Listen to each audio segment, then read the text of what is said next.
सांस सांस में बास। एक जादूगर थे चंकी चंगलनबा। अपने जीवन में उन्होंने कई बड़े बड़े करतब दिखलाए थे। जब मरने को हुए तो लोगों से बोले, मुझे दफनाए जाने के छठे दिन मेरी कब्र खोद कर देखोगे तो कुछ नया सा पाओगे। कहा जाता है कि मौत के छठे दिन उनकी कब्र खोदी गई और उसमें से बांस की टोकरियों की कई सारे डिजाइन। लोगों ने उन्हें देखा, पहले उनकी नकल की और फिर नए डिजाइन भी बनाए। भारत के विभिन्न हिस्सों में बहुतायत में बांस होता है। भारत के उत्तर पूर्वी क्षेत्रों के 7 राज्यों में बांस बहुत उगता है, इसलिए वहाँ बांस की चीज़ों बनाने का चलन भी खूब है। सभी समुदायों के भरण पोषण में इसका बहुत हाथ है। यहाँ हम खास तौर पर देश के उत्तरी पूर्वी राज्य नागालैंड की बात करेंगे। नागालैंड के निवासियों में बांस की चीज़ें बनाने का प्रचलन है।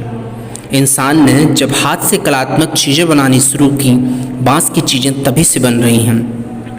आवश्यकता के अनुसार इसमें बदलाव हुए हैं और अब भी हो रहे हैं। कहते हैं कि बांस की बुनाई का रिश्ता उस दौर से है जब इंसान भोजन इकट्ठा करता था। शायद भोजन इकट्ठा करने के लिए ही उसने ऐसी डलिया नुमा चीज़ें बनाई होंगी, क्या पता। बया जैसी किसी चिड़िया के घोंसले से टोकरी के आकार और बनावट की तरकीब हाथ लगी हो। बांस से केवल टोकरियाँ ही नहीं बनती, बांस की खपच्चियों से ढेर सारी चीज़ बनाई जाती हैं, जैसे तरह तरह की चटाइयाँ, टोपियाँ, टोकरियाँ, बर्तन, बैलगाड़ियाँ, फर्नीचर, सजावटी सामान, जाल, मकान, पुल और खिलौने भी। असम में ऐसे ही जाल जकाई से मछली पकड़ते हैं। छोटी मछलियों को पकड़ने के लिए इसे पानी की सतह पर रखा जाता है या फिर धीरे धीरे चलाते हुए खींचा जाता है। बांस की खपच्चियों को इस तरह बांधा जाता है कि वे एक शंकु का आकार ले लें। इस शंकु का ऊपरी हिस्सा अंडाकार होता है और निचले हिस्सा नुकीला खपच्चियों द्वारा एक दूसरे से गुंथा हुआ होता है। खपच्चियों से तरह तरह की टोपियाँ भी बनाई जाती हैं। असम के चाय बागानों के चित्रों में तुम्हें लोग ऐसी टोपियाँ पहने दिख जाएंगे, और हाँ, उनकी पीठ पर टंगी बांस की बड़ी सी टोकरी देखना ना भूलना। जुलाई से लेकर के अक्टूबर तक घनघोर बारिश होती है, यानी लोगों के पास बहुत सारा खाली वक्त, या कहो आसपास के जंगलों से बांस इकट्ठा करने का सही वक्त। आमतौर पर वे 1-3 साल की उम्र वाले बांस काटते हैं।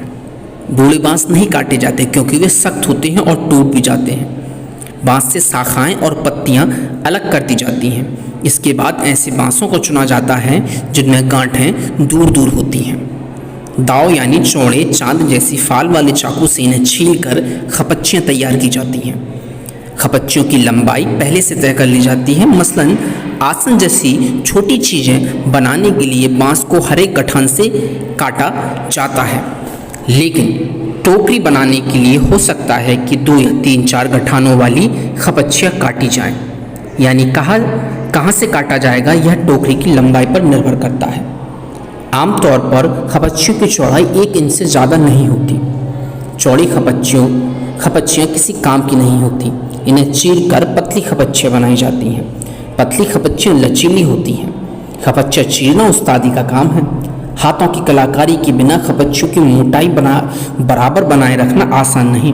इस हुनर को पाने में समय लगता है। टोकरी बनाने से पहले खपच्चियों को चिकना बनाना बेहद ज़रूरी है। यहाँ फिर दाव काम आता है। खपच्ची बाएं हाथ में होती है और दाव दाएं हाथ में। दाव का धारदार सिरा खपच्ची को बराबर दबाए रहता है, जबकि तर्जनी दाव के नीचे होती है। इस स्थिति में बाएं हाथ से खपच्ची को बाहर की ओर खींचा जाता है। इस दौरान दायां अंगूठा दाव को अंदर की ओर दबाता है और दाव खपच्ची पर दबाव बनाते हुए घिसाई करता है जब तक खपच्ची एकदम चिकनी नहीं हो जाती। यह प्रक्रिया दोहराई जाती है। इसके बाद होती है खपच्चियों की रंगाई। इसके लिए ज़्यादातर गुड़हल, इमली की पत्तियों आदि का उपयोग किया जाता है। काले रंग के लिए उन्हें आम की छाल में लपेटकर कुछ दिनों के लिए मिट्टी में दबाकर रखा जाता है। बांस की बुनाई वैसी ही होती है जैसी और कोई बुनाई। पहले खपच्चियों को चित्र में दिखाए गए तरीके से आड़ा तिरछा रखा जाता है। फिर बाने को बारी बारी से ताने के ऊपर नीचे किया जाता है। इस प्रकार चेक का डिजाइन बनता है। पलंग की निवाड़ की बुनाई की तरह।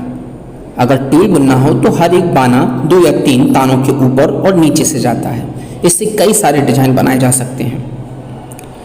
टोकरी के एक सिरे पर खपच्चों को या तो चोटी की तरह गूंथ लिया जाता है या फिर कटे सिरों को नीचे की ओर मोड़कर फंसा दिया जाता है और हमारी टोकरी तैयार।